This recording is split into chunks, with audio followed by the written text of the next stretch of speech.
South Africa will tomorrow mark Human Rights Day. It comes as the country faces a diplomatic fallout with one of its largest trading partner, the United States of America, while also battling slow economic growth and service delivery problems.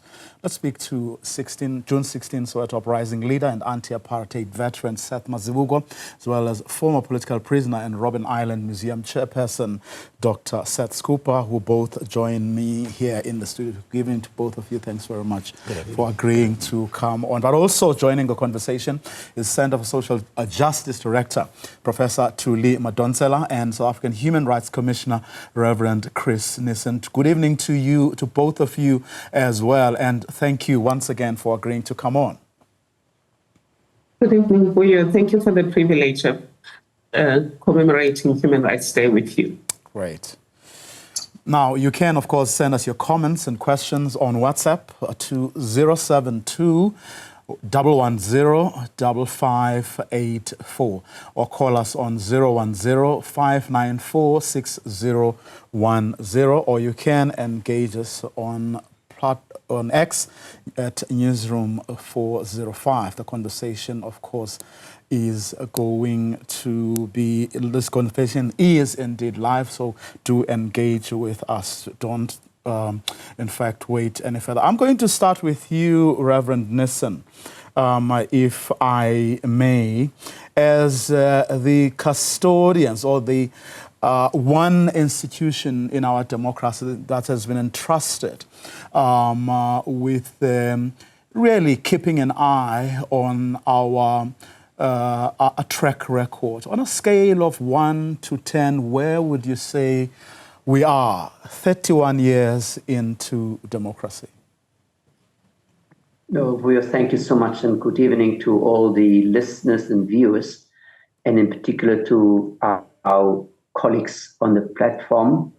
You know, I hasten to do a scale of things because there's so much misinformation, disinformation, and also what the Human Rights Commission has been doing over the years. And in my stint here in the last few years within the Human Rights Commission, you know, we cannot satisfy everybody, but I can say that yes, indeed, we live in a constitutional democracy, and this country is a respecter of human rights. And, you know, people running around and say, this country doesn't respect human rights. Indeed, we've got a lot more to do, but we've done a lot in this country. And so, yes, on the human rights landscape in this country, we are not where we're supposed to be in the last 30 years of the human rights existence, but also in terms of commission existence, but also in terms of the country in 30 years. The Constitution talk about the progressive realization of human rights in this country. When I look at the socioeconomic rights, sanitation, water, human settlement, yes, we are not there yet, and we've lost a lot of years in achieving that, and we need to make up very quick on all of those things. We are not there yet, Professor Madonsela, says Reverend Chris Nissen. From your vantage point? Thank you for your greetings to viewers. I agree with Reverend Chris Nissen, chairperson of the Human Rights Commission, that we've gone a long way, but we're not there yet.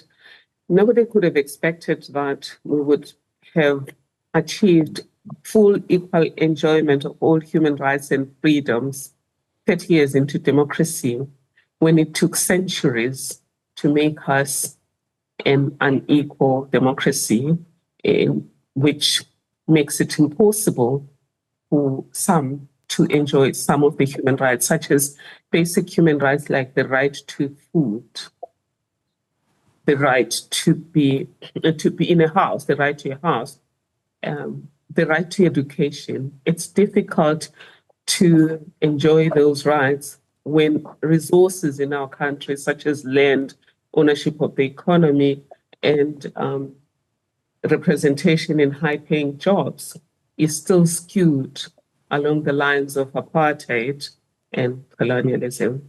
But that said, we've also shot ourselves in the foot, William, in that we made a lot of progress when it came to intentional advancement of human rights. For example, passed a whole lot of good laws, invested a fortune in money to make sure that there's education for children, including free no-fee schools, to ensure that people get grants up to the more recent grant, the SRD grant. We did a good investment. Where we didn't make a good investment is the leakage of rights, where laws and policies that are passed for something else end up having what we call stray bullets that reinforce apartheid inequalities and therefore kick some people off the boat of human rights enjoyment. Seth Mazibuko, what's holding us back? I'll come from a different perspective altogether, Vuyo. I get uncomfortable whenever we call the 21st of March Human Rights Day. Why don't we call it what it is? Shovel Day.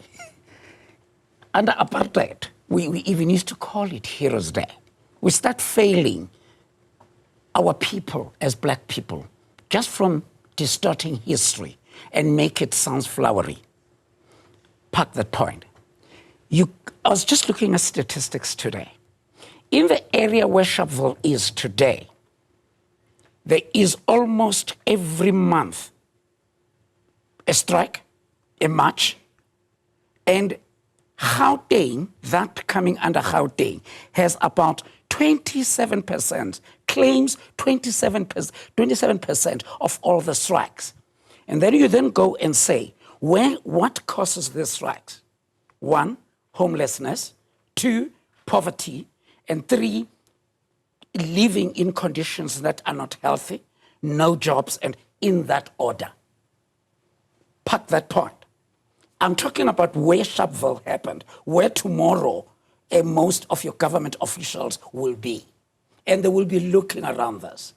There's G20 prepared for now and all that. And can I tell you, first time Johannesburg had clean streets. The last time we had clean streets, it was only when we had the World Cup. The other time, the very Johannesburg, there was a rugby match. There was a big spring cleaning. Now, I sit here, then I start saying, human rights, and then I start saying, I don't deny it. There are good things we did. Talk of RDP houses. You know, I come from Orlando East. I always honor James Sofasonke Mbanza, who built my mother and my parents a 2-roomed house. You can still find it now. I can tell you, go to KZN now, all those RDPs and all those are flooded. And that happens to be in people who are black like me. And some people who are not black like me are out negotiating with Trump. And some of these things, then you start saying, what is it that I call human rights? You know, academics should actually be devising something called human rights barometer and take issues in the South African context that makes what is called human rights scores. And you'll find that South Africa will fail flat. Dr. Saskopa? Look, there is no doubt this country has done certain things. However, you know, like trickle-down economics, these have not impacted the bulk of our people. And there's been a rising clamor to scrap the Constitution. There's been a rising clamor that these things don't work for us.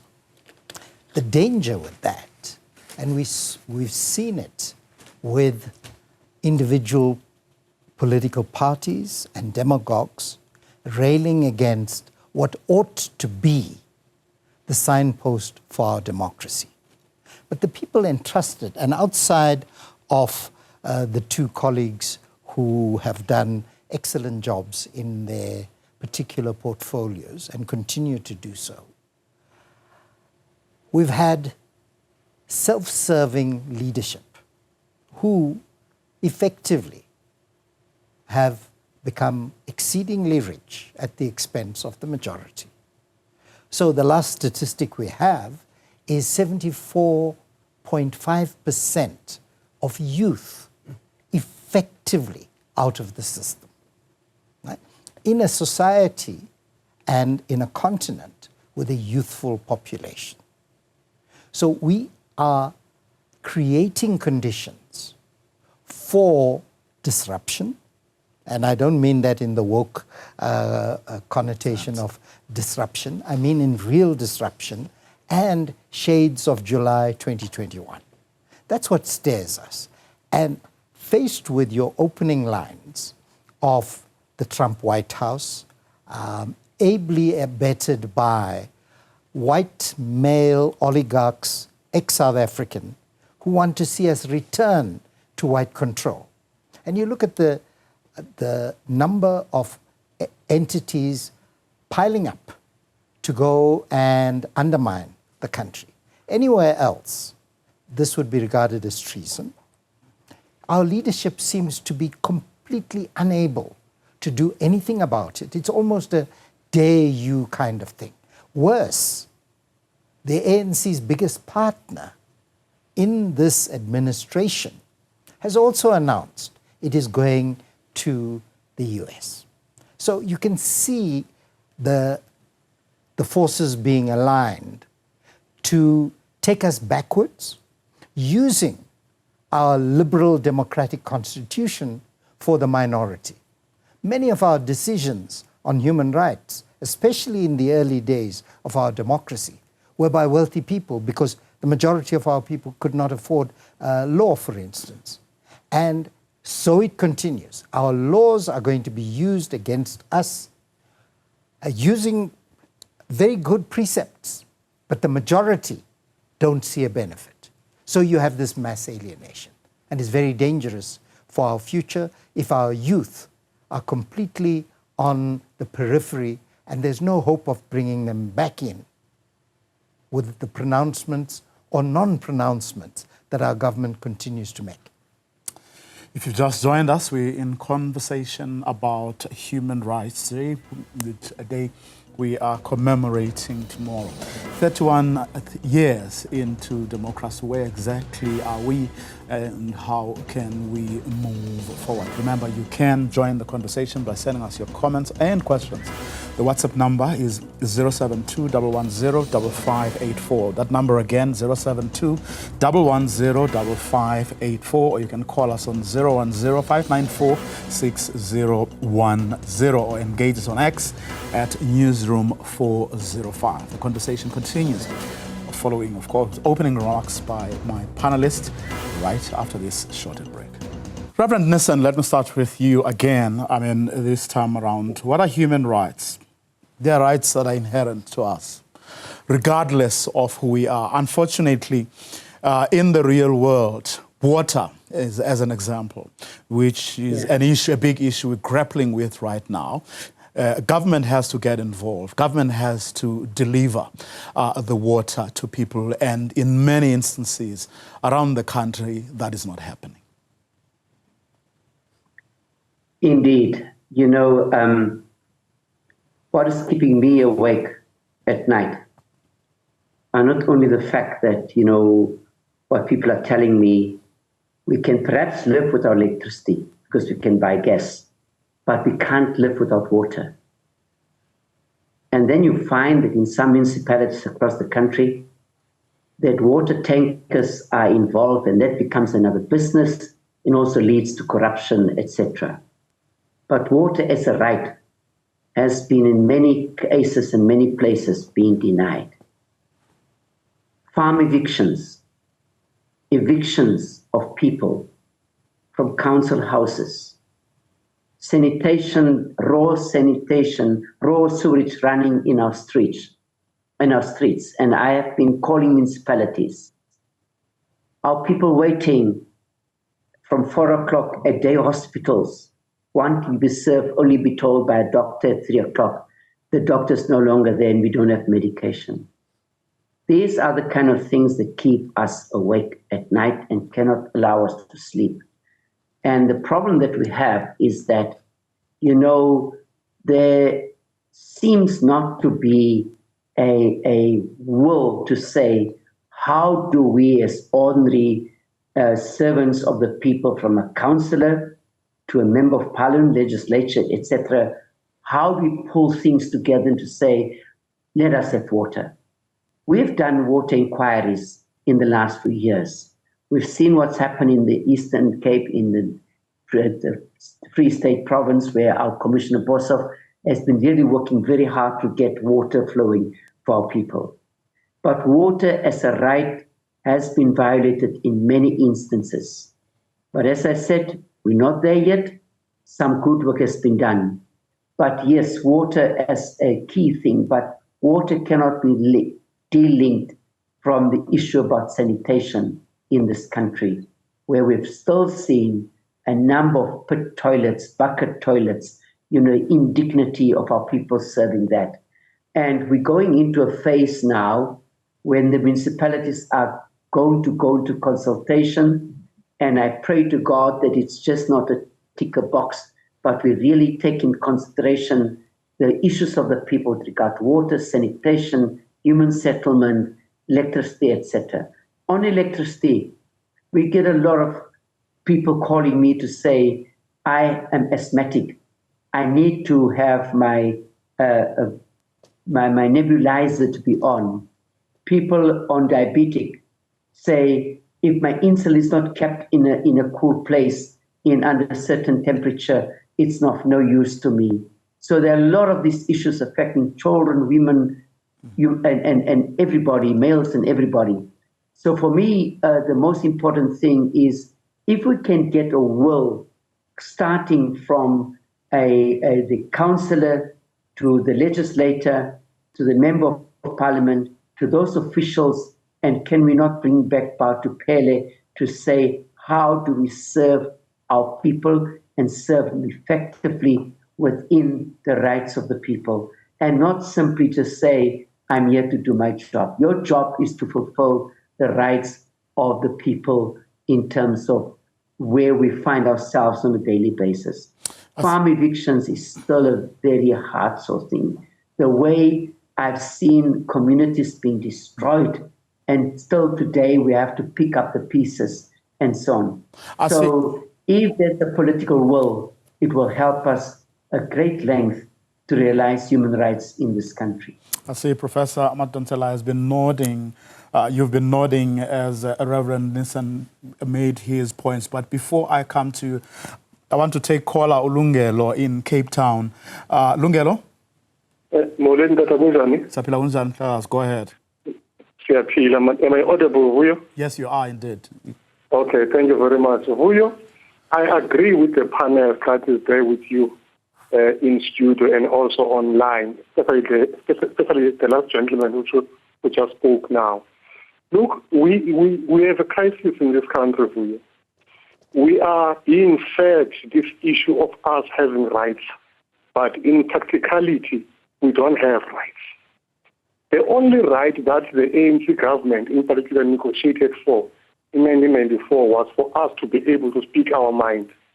But in practicality, in terms of us as citizens receiving these rights, we don't have any right. Okay. This is exactly like the same reconciliation day that is being purported in this country as if we have reconciled, we are a rainbow nation, and of which we don't see these people whom we've reconciled with in all these rallies that this government is busy with. Okay. Thanks for that call. Let's take Yende now in Western area. Yeah, good evening, Mr. Vuyo. Evening to you too, sir. Hey, my gift is, you see, when Jews are commemorating their killing, it's called Holocaust. It doesn't change, it's just Holocaust. Why does it come to our history when our people were killed in Sharpeville, not only in Sharpeville, in Langa? Then we call it a Human Rights Day. Why, when our history of June 16, our students, children, rose against the apartheid government, why is it called now, suddenly, the Youth Day? Why is it not called the Soweto uprisings? Okay. Why do we change our history in order to suit other people?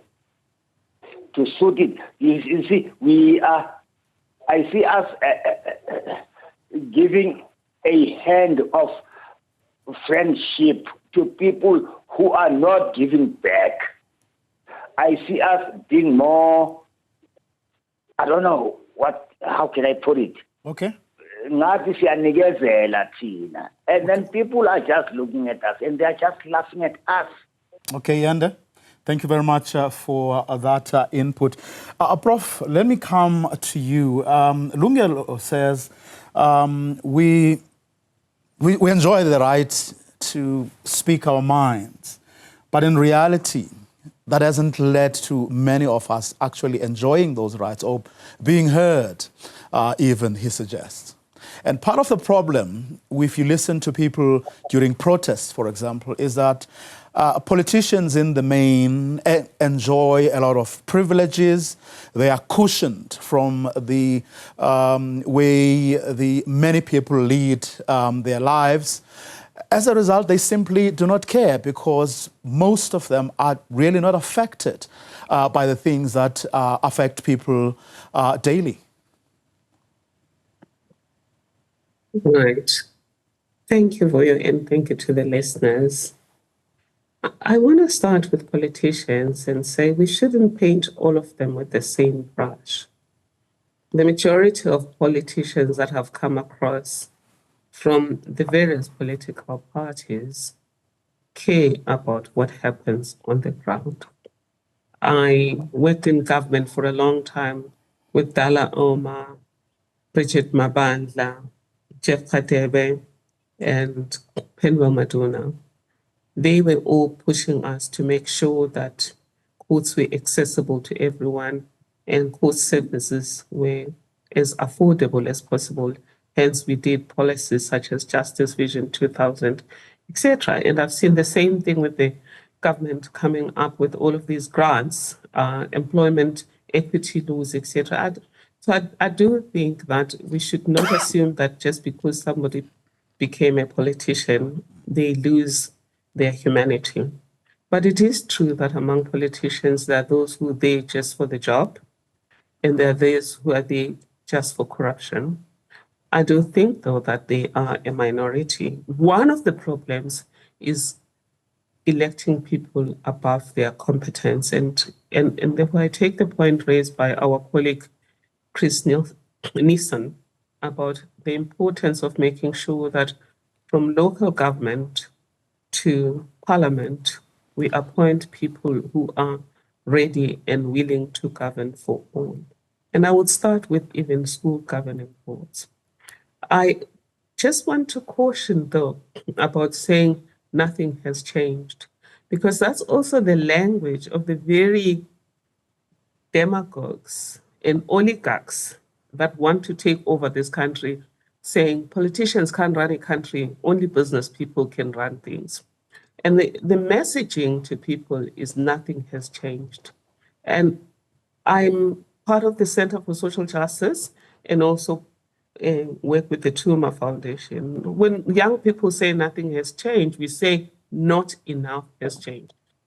And then look at what really has changed. It's not just liberty that has changed in that, yes, we can criticize the president. Judges can make laws, can make decisions without the president telling them they are going to be impeached. So yes, we have those civil and political rights. But even at the level of quality of life, we have no-fee schools, good people, where children that need to go to school go there. And I've seen in the neighboring countries that just a deposit at school can set you back with 10,000 rand. We have NSFAS, though mismanaged at times, but it is making sure that there's a bridge for our kids to go to school. Before NSFAS, it was loans and loans and loans. We have the very RDP housing system. Some people have gotten those houses. So the problem, though, is there's corruption where people get what they shouldn't get. There's maladministration, especially when it comes to not following procedures. That's why at Stellenbosch University, we emphasize teaching people not just about social justice, but also about administrative law, about constitutional governance, about ethics, to make sure that the right way of doing business is systematized within government. But I want to say, as we said to Palisa Musa when we met him in 2017, something has changed, but for more to change, we need to be vigilant. Hence, we've come up with something called the Musa Plan for Social Justice to galvanize civil society, to be part of the solution and not just part of complaining and wait wood. Yende, Mr. Seth Mazugo, makes the same points that you made.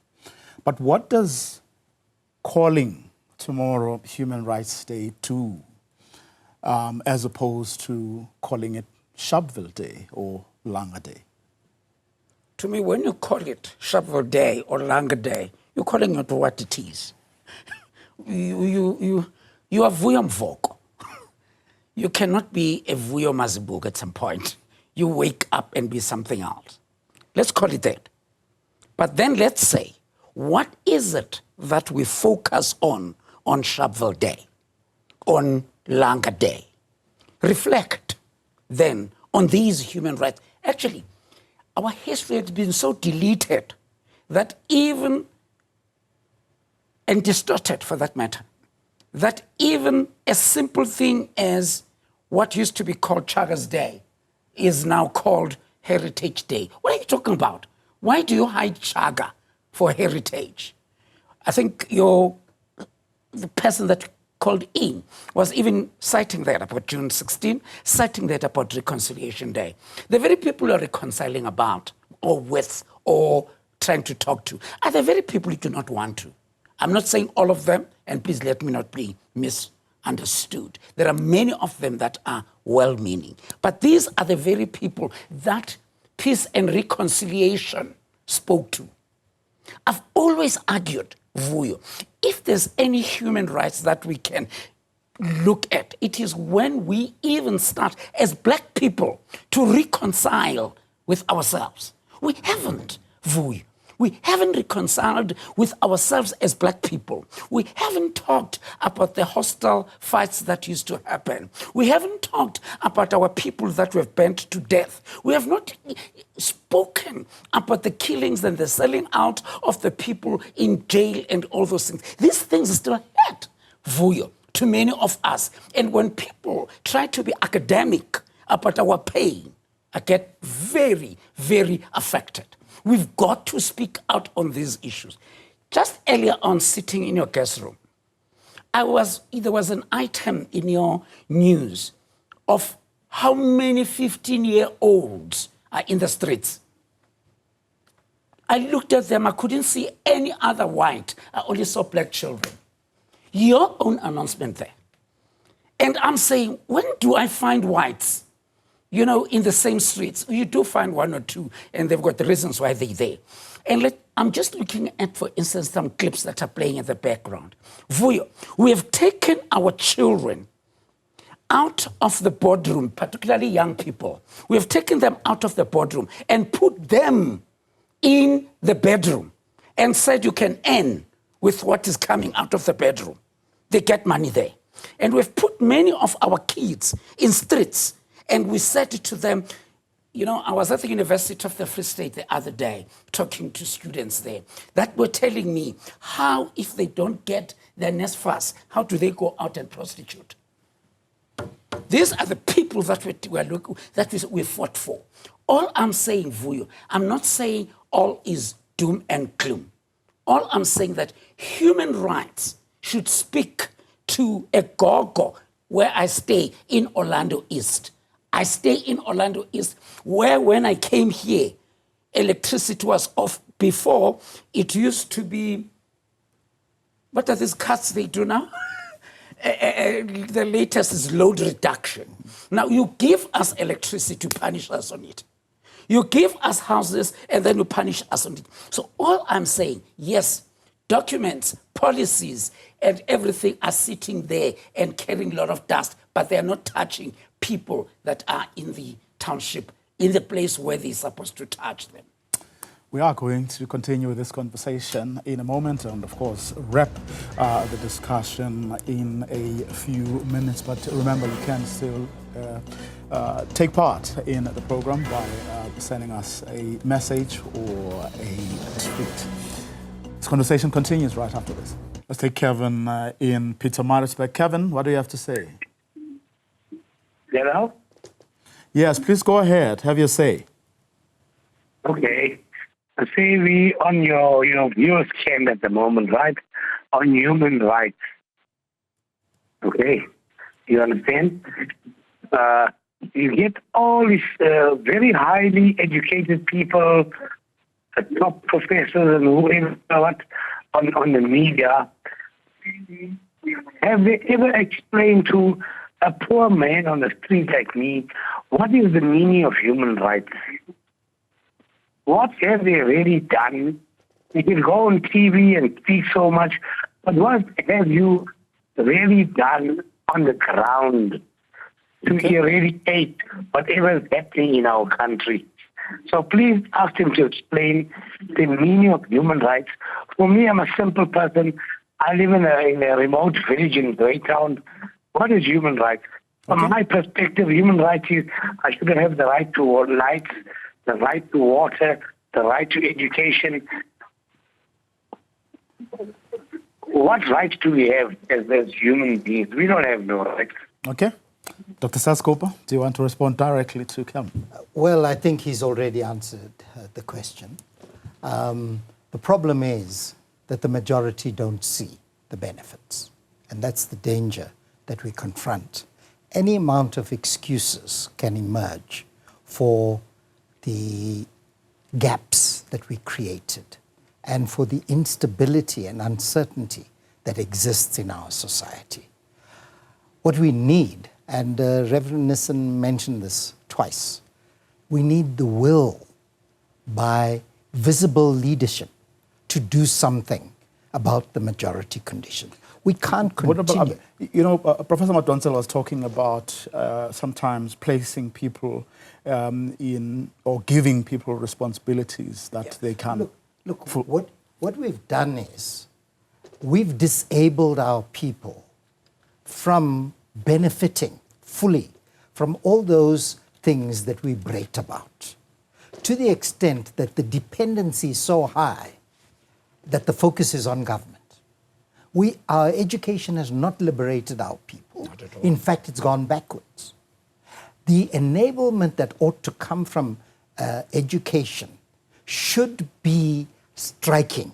Instead, we're feeding them with stuff that is irrelevant and they cannot mediate the third decade of the 21st century, when the rest of the world is moving ahead. Our neighboring countries are actually moving far ahead than we are.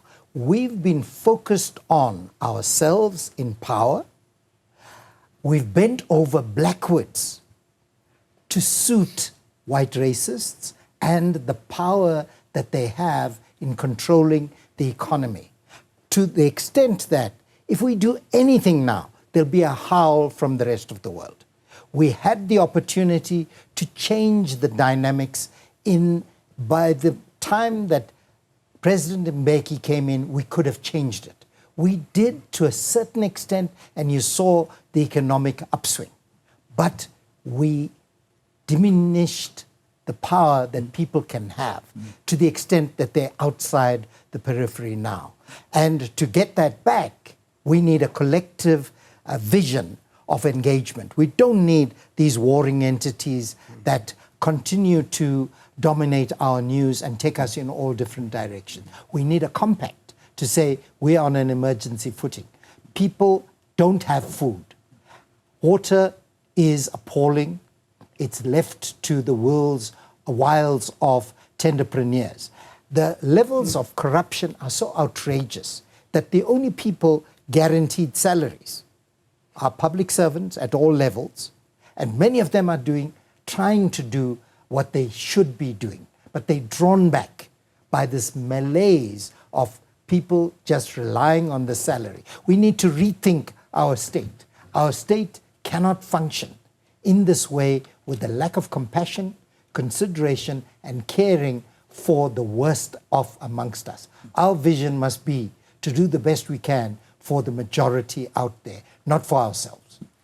Reverend Nissan, where to from here?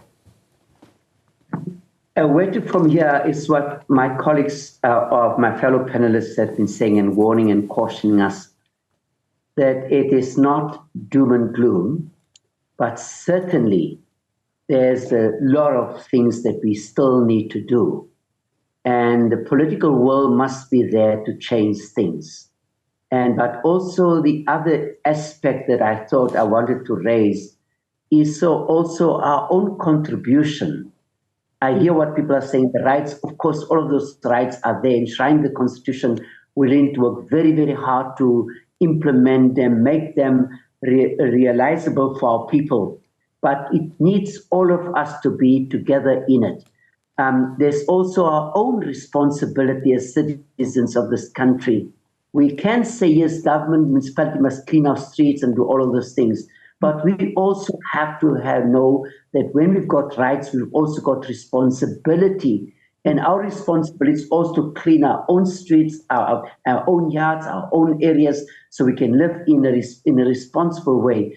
But that does not take away the responsibility from government at all levels to say we can no longer talk about progressive realization of the rights of our people in terms of the Constitution. We, after 30 years, let us all get together, the citizens and the legislatures, and say, how do we realize these rights?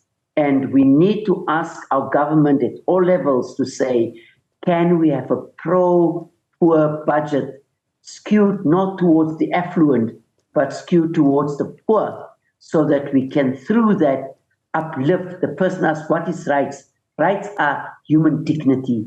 Can we restore the human dignity through education, through all of these issues that our colleagues have raised on this platform? And yes, we do need to recognize human rights have got the basis of those women and men that gave their lives for the realization of the rights in this country. Sweat and blood and death brought us human rights. Let's respect it. Professor Madonsela, what do we do? Well, the starting point, Vuyo, is to consider whether Human Rights Day is the right wording. We are the only major country that calls March 21 Human Rights Day, and our colleagues Seth and Lungelo have asked us to reconsider. We might not call it Sharpeville Day, but tomorrow, as we're having a generic conversation on human rights, the rest of the world will be talking about racism, because it's International Anti-Racism Day. Incidentally, it was named so in solidarity with us after the 69 people were killed at Sharpeville on March 21, 1960, 250 injured, and 700 bullets fired. So that's the starting point we should consider, because December 10 is Global Human Rights Day, and we could still celebrate global human rights. Secondly, Vuyo, freedom from want. I disagree with Seth on saying we've taken our kids out of the boardroom and placed them in the bedroom. Freedom from want is a basic human right. If you think about the Roosevelt, FD Roosevelt, when he pioneered this whole idea of human rights, he didn't want people just to have the freedom to speak or civil and political rights.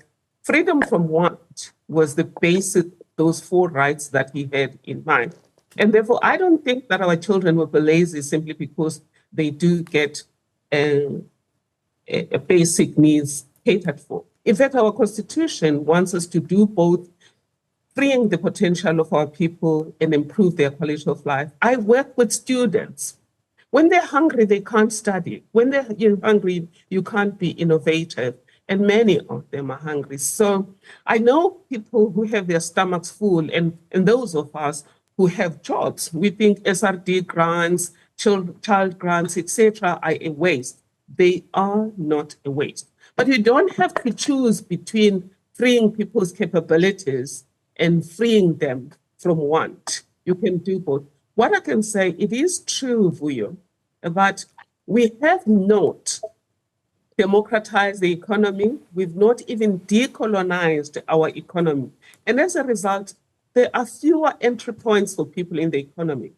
We went for Black empowerment, but Black empowerment was not created by the historically marginalized. The historically marginalized, under the leadership of Nelson Mandela, created the Equality Act, which we co-piloted with the Human Rights Commission. Oligarchs then approached Treasury and DTI, and out of the blue, they came up with BEE. And there's nothing wrong with Black advancement and restitution, but the model they chose was assimilationist, which is get a few Blacks to the top so that you have a buffer class, but do not interfere with the pyramid economy, do not democratize the economy. So going forward, human rights can only be achieved if everybody does something. And that was the vision that the Sharpeville people had, and that was the vision the Nelson Mandelas of our country had. And we shall say we have arrived when the people of Sharpeville will not tomorrow be demonstrating against poverty, hunger, and inequality. When people of Sharpeville and people like them celebrate the distance we have covered. Closing remarks, Dr. Cooper? I think we need a different approach to our future. Our kids are the majority. They don't participate. We don't seem to really care about their needs, and those needs are very apparent. We need to have a complete change in the approach of our elected officials. They need to be able to be seen to be in their constituencies, not hiding from them. If we start with those few, we will begin a change. And perhaps they should take cuts to enable in their salaries, because those are bloated salaries. The benefits they get are magnificent benefits. You cannot get them anywhere else. And they should start with cuts for themselves. After all, in June last year, there was an increase announced for parliamentarians. Quick last word. Simple. There's a big talk going around about the national dialogue. And it came from 3 different people. And I'm still not too sure who is actually leading it. But what will be important for me, it is that the issue of human rights versus the Black people in this country. Let's not pussyfoot around it. Let's not want to be reconciliatory. Should be high on the agenda. Lastly, it saddens me when a person speaks of free education or non-fees paying schools. Ask the next question. What kind of schools are these kids going to? Vuyo, you will have hundreds of children transported out of Soweto to go to fly-by-night schools, leaving these very fees-paying schools. A granny will take his pension or her pension to take the child out of that non-fees paying schools. So to me, it doesn't play sense. It doesn't play anything. We are big in language, but we are not right in doing. Let's get into that, and let's get people who are not. Actually, the Minister of Education today was talking about the issue of the pit toilets and all that. And let's, Professor Madonsela, please, there were 91 people killed in Sharpeville. And that shows then, even that history that is misrepresented, it proves a point. Mr. Mazivugwa, Dr. Cooper, Reverend Nelson, Professor Madonsela, thanks to all of you for coming through. Really appreciate it. I so wish we had more time. Unfortunately, we don't. But I'll bring you more news after this.